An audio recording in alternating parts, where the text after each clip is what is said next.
Un constat, un combat.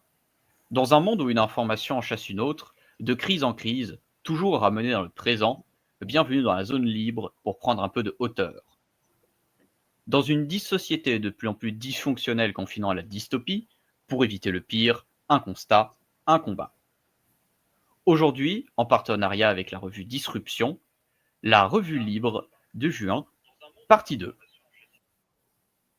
Bonjour Flavie, tu vas bien? Bonsoir. Bonsoir Gauthier, et toi, comment vas-tu? Bah écoute, ça va, alors je suis juste un peu dépité parce qu'il va falloir voter 2 fois avant de partir en vacances.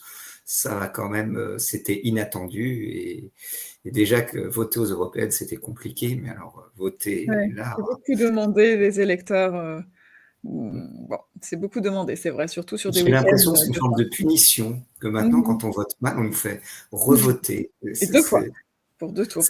Ouais, c'est l'Union européenne, au moins, quand il y a un référendum, elle fait voter qu'une fois. Oui, oui, justement, alors nous allons, ce soir, parler principalement des élections européennes, heu, qui sont souvent, un grand angle mort d'ailleurs, pour les électeurs. Je dis ça parce que j'étais assez ça en mairie, ce week-end pour le vote et il y a une électrice qui m'a demandé, quand est-ce qu'était le second tour et donc je constate, enfin, qu'il y a beaucoup de gens, moi la première, qui connaissent assez mal, quelquefois, les arcanes et C'est le système de vote. c'est assez révélateur, en fait, du décalage entre les pratiques françaises et les pratiques européennes. Puisque, bah, il y a qu'un tour, parce que rappelons-le, ce sont des élections à la proportionnelle, comme Mmh. ça se fait dans la plupart des pays civilisés, alors que la France a un système de vote à 2 tours, notamment pour permettre les magouilles électorales entre les 2 tours. Mmh. C'est un grand classique depuis, c'est la Troisième République qui a introduit ce système de vote à 2 tours pour permettre des fusions de listes, du maquignonnage, etc. Donc, sur ce point, l'Union européenne n'est pas au standard français. C'est peut-être aussi pour ça que les Français ne comprennent pas qu'il ne faut pas voter pour le pire au premier tour. Oui, c'est Pour pas du tout les mêmes démarches, ouais, ouais, c'est pas la mais dictature du centre, hein, les élections européennes. il n'y a pas la comment on appelle ça? La démarche Castor, comment on appelle ça d'ailleurs? La C'est, dictature de l'électeur médian, on appelle ça. voilà, mais Voilà. traduite en bon français par la droite Castor ou la gauche Castor, donc voilà, il s'agit de faire barrage. Non, ça c'est certain que je le sens pas du tout, mais voilà, je connais même, des personnes proches qui ont voté Zemmour, hem, aux européennes là pour se défouler, comme ils disent, mais Mhm. que non, on rentre dans le cercle de la raison pour les législatives. Bah, en plus, c'est ça, c'est qu'on rentre quand même dans le dur. Les gens ont l'impression que les élections européennes n'ont aucun impact. Donc, c'est un petit Mmh. peu comme un premier tour de présidentielle, quoi. Ce qui n'est Mmh. pas faux d'ailleurs quand on voit Ouais. l'impact Ouais, du ouais. Parlement européen. Mmh. Ouais. Mais là, C'est je vrai pense que qu'au ça a été législatif, des oui. gens vont peut-être avoir peur. Un petit Oui, peu. c'est ça, ils vont avoir peur et là, il y a beaucoup d'appels aussi nous avons eu l'appel des marchés financiers, l'appel bon, de Des syndicats. des syndicats, bon, le syndicat de la magistrature, ça évidemment, mais le patron de la FNSEA, bon, ça évidemment aussi, On attend mais les voilà. évêques de France. Pardon? On attend les évêques de France. Oui, c'est vrai qu'ils sont assez silencieux ces derniers temps. Donc oui, je pense qu'il y aura une déception, pour les électeurs de droite aux législatives. Je Oui, pense que oui. c'est bien probable. Parce que justement, c'est le grand moment de la soirée, Mmh. l'annonce de la dissolution. Alors Flavie, tu t'y attendais, toi, à ce qu'ils Non, dissolvent non, pas du l'Assemblée? tout, non, non, pas du tout. Heu, non.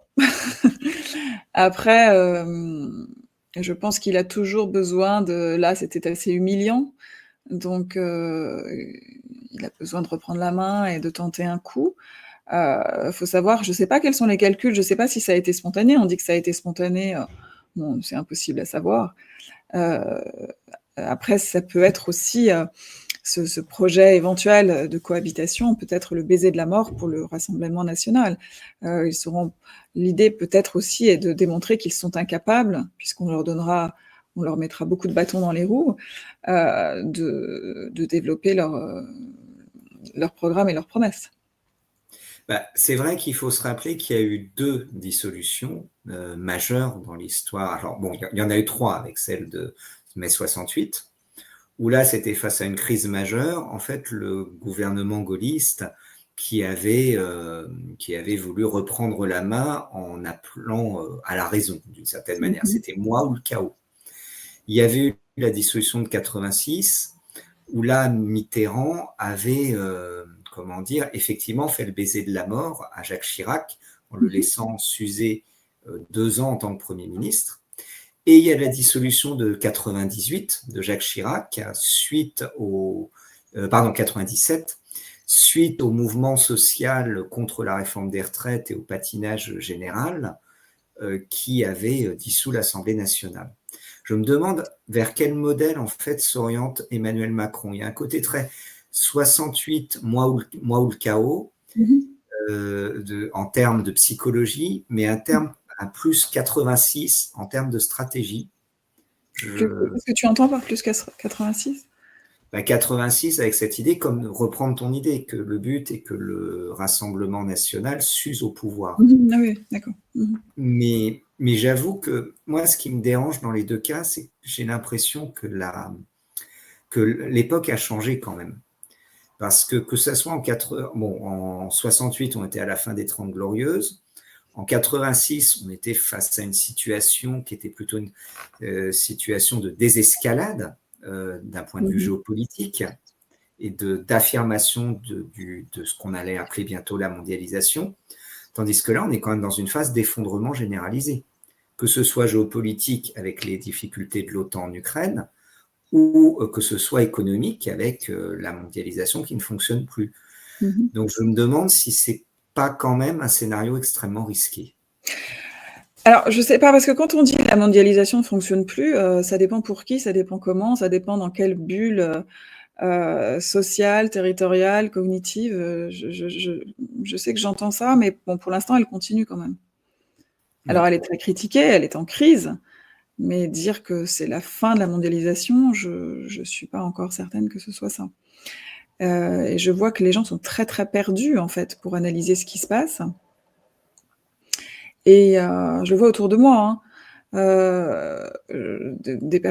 justement, des gens qui votent principalement pour ces partis de droite parce qu'ils sont radicalisés sur la question de l'immigration. Par contre, sur la question économique, sur la question du rapport à la globalisation, sur la question par exemple, de toutes les conséquences de cette globalisation un peu mortifère, sont les gilets jaunes, les agriculteurs. Ils ne se sentent absolument pas concernés et ils pensent que ce sont juste des manifs de paresseux qui ne veulent pas travailler. Moi, je l'entends encore beaucoup, ça. Je ne vois pas encore de prise de conscience de la part de beaucoup de libéraux de droite ou de gauche sur ces questions-là. J'entends encore les Parisiens de droite dire « Bon, il faut absolument aller voter Macron, là, pour les législatives, parce qu'il n'y a qu'à lui qu'on peut faire confiance pour gérer le pays. » Il y a toujours cette d'ailleurs, c'est managériale. Je l'ai encore entendu aujourd'hui, gérer le pays.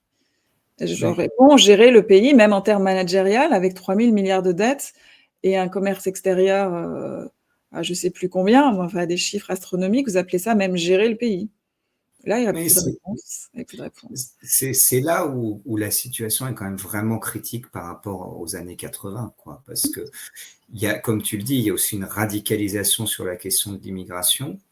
Et on voit qu'il y a vraiment 2 camps qui sont en train de se constituer.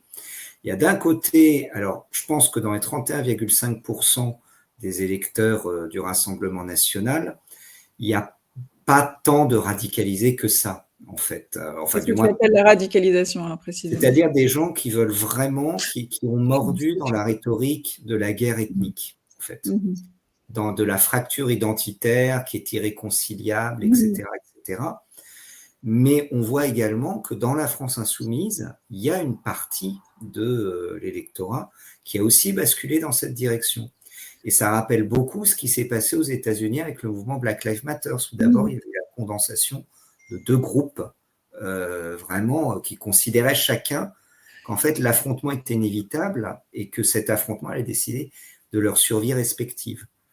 Donc, moi, je trouve ça assez inquiétant parce que si la campagne législative est hystérisée, on ne sait pas trop où ça va mener, surtout si l'Assemblée ne fait pas émerger une majorité claire. Oui, alors il y a cette opposition-là identitaire, hein, mais donc ce dont je viens de parler aussi avant, je vois aussi au sein de la droite, donc même alors il y a la Macronie, mais aussi la droite plus extrême. Encore une fois, des personnes qui se décident à voter Zemmour, alors moins du côté du RN évidemment, une totale incompréhension de ce qui se passe au niveau social, et je dirais au-delà du niveau social même, ce qui se passe dans la crise de la globalisation.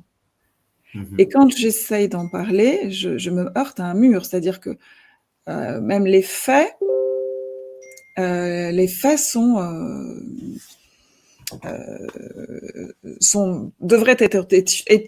être têtus, pardon. Et en réalité, à un moment, la conversation s'embourbe, en fait. Chacun y va de ses chiffres et de ses...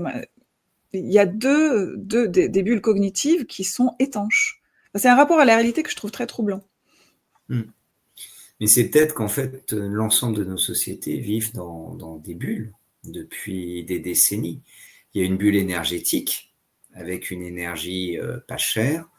Il y a des bulles également économiques avec plein de métiers qui, comment dire, ont été préservés. Je pense notamment aux métiers fonctionnaires où il y a la préférence nationale, il ne faut pas l'oublier.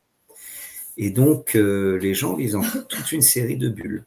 Et ce faisant, ils ont du mal à voir la situation. Exactement, chacun est dans sa bulle cognitive et il n'y a absolument aucune communication. Pour moi, alors, ça ne va pas du tout se passer de la même façon que la crise identitaire dont tu parles, mais c'est tout aussi grave, en fait, parce que... Enfin, c'est tout aussi grave, il n'y a pas de degré de comparaison, mais pour moi, les deux sont aussi importants à traiter, en tout cas. On nous fait signe que de l'autre côté, on est prêt pour les petites nouvelles. Alors, est-ce qu'on continue le débat, Gauthier, de façon un petit peu plus... c'est-à-dire avec nos compères. Je pense qu'on a fait l'analyse froide, maintenant on va passer à l'analyse chaude. Voilà. Donc Noah, nous sommes prêts. Nous pouvons passer à la seconde partie de l'émission.